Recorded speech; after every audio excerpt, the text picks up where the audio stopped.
My wife told me she could find someone better in a week, so I told her to go ahead. And what happened next shattered 9 years of marriage before forcing us both to face who we really were underneath the life we'd been pretending to share. I used to think the worst thing someone could say to you was that they didn't love you anymore. Turns out, it's much worse when they tell you you're disposable while still expecting you to stay. Let me explain how a marriage that looked perfect from the outside collapsed over a single sentence. Because what actually killed it wasn't what she said. It was what I'd been ignoring for years. And trust me, the ending isn't the one either of us saw coming. We got together when I was 24 and she was 23. Met through mutual friends at a barbecue, dated for 2 years, got married in a small ceremony with about 60 people. For the first 6 years, we were genuinely good together. I worked as a logistics coordinator for a shipping company. She was an office manager at a dental practice. Nothing glamorous, but we made decent money and built a comfortable life. House in year 3, a dog in year 4. And somewhere in that stretch, we became the couple our friends pointed to as proof that good marriages still existed. But stability and happiness aren't the same thing, and I didn't notice when one quietly replaced the other. Around year 7, my wife started comparing. Not to my face at first, just small comments that seemed harmless until you lined them all up and saw the pattern. She'd mention how her co-worker's husband surprised her with a trip to wine country, how her friend's boyfriend bought her a designer bag for no reason, how some couple online took a first-class trip to Italy for their anniversary. Each comment came out casually, like she was just sharing, but the subtext was always the same. Why aren't you doing that for me? I tried keeping up, planned a surprise dinner at a nice restaurant for her birthday. She posted it online, then told me it would have been better if I'd picked the place she actually wanted. Saved for weeks, and bought her a necklace for Christmas. She wore it twice. Suggested a weekend trip to the coast, and she said it sounded boring compared to what her coworker did. Nothing I did was ever enough because she wasn't measuring me against what I gave her. She was measuring me against strangers whose full lives she didn't even know. Meanwhile, I was the one keeping everything running. Fixed the leaking faucet, mowed the lawn weekly, managed the finances, paid the mortgage on time, handled the insurance, walked the dog every morning at 6 a.m. because she said early mornings weren't her thing. I did all the invisible work that keeps a household from falling apart while she kept score on the stuff that makes a good photo. I told her multiple times the comparisons bothered me. Each time, she'd roll her eyes and say I was being sensitive, that she was just making conversation, that I couldn't handle a simple observation without turning it personal. So I stopped bringing it up because every conversation about it ended with me feeling like the problem. The night everything changed started like any other Friday. I'd gotten home early, picked up groceries, and was cooking chicken parmesan, her favorite, because I'd had a good week and felt like doing something nice. She walked in around 6:30,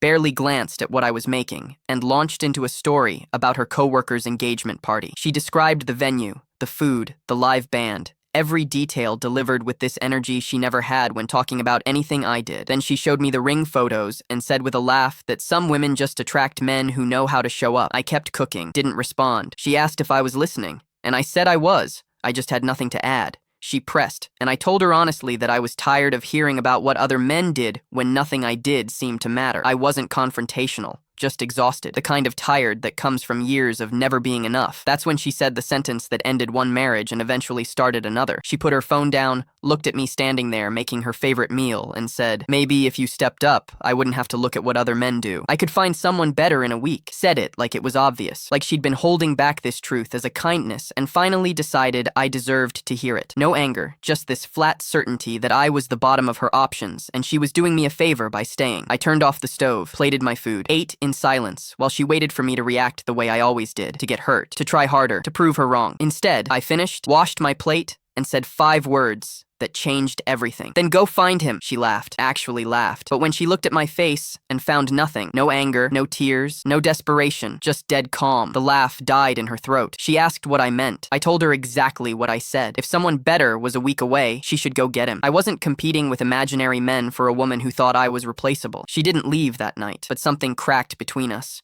and we both felt it. The next morning, I stopped trying. No announcement. No drama. I just quietly pulled back everything I'd been doing that she never noticed. Stopped cooking for her. Stopped planning weekends. When things needed fixing, I said I'd get to it eventually. When she complained we hadn't gone out, I suggested she find someone to take her. First week, she treated it like a phase, made passive comments about the house or dinner. I'd nod and keep doing whatever I was doing for myself. Week 2, she started picking fights, called me childish, said I was punishing her over a silly comment. I told her it wasn't punishment. If someone better was a week away, then everything I did was just a placeholder. So why exhaust myself? That one landed. She went quiet for 2 days. Week 3, the dog became the fault line. I'd always handled everything. Walks, feeding, vet runs. I still walked him because I loved him, but stopped covering her share. When she forgot to feed him, I reminded her it was her turn. She snapped that I always did it. I said, I used to do a lot of things. Doesn't make them all my job. Her best friend came over the next day on a fishing expedition.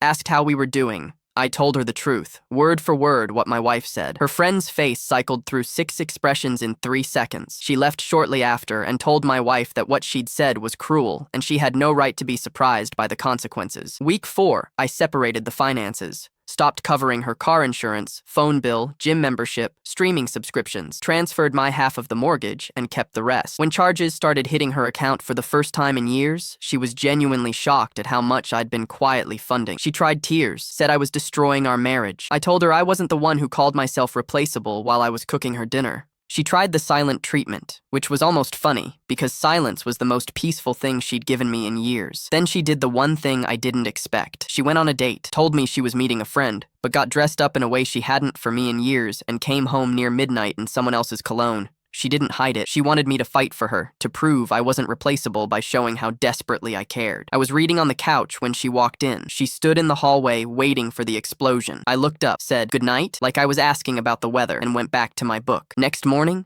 she was at the kitchen table, not scrolling for once, just sitting there with hollow eyes. She asked if I even cared she went out with someone else. I said the honest thing. You told me someone better was a week away. It's been over a month. I figured you were running behind schedule. She broke. Not the performative tears from before, but real, ugly crying where your body shakes and words won't form. She said the date was awful. The guy was pushy and dull and talked about himself all night. That she sat across from a stranger and realized she'd spent years tearing down a man who made her favorite meal on a random Friday just because he wanted to see her smile. I didn't comfort her. Not because I felt nothing, but because she needed to sit in it without me rescuing her from the consequences. She slept in the guest room for a week. No guilt trips, no demands. On day 8, she found me in the living room. No makeup, no rehearsed speech, just raw. She said she'd been so obsessed with what she didn't have that she destroyed what she did, that the comparisons were never about me. They were about her own insecurity, this feeling that if her life didn't look like what she saw online, she'd chosen wrong. And she'd aimed that insecurity at me because I was safe enough to absorb it. I told her words were the currency she'd spent years devaluing. I needed proof. She didn't argue. She just started showing up. Cooked dinner the next night. Overcooked pasta with jarred sauce. Terrible. But she made it. And she sat across from me and asked about my week. Started walking the dog with me at 6 a.m. even though she hated mornings. Deleted Instagram and TikTok.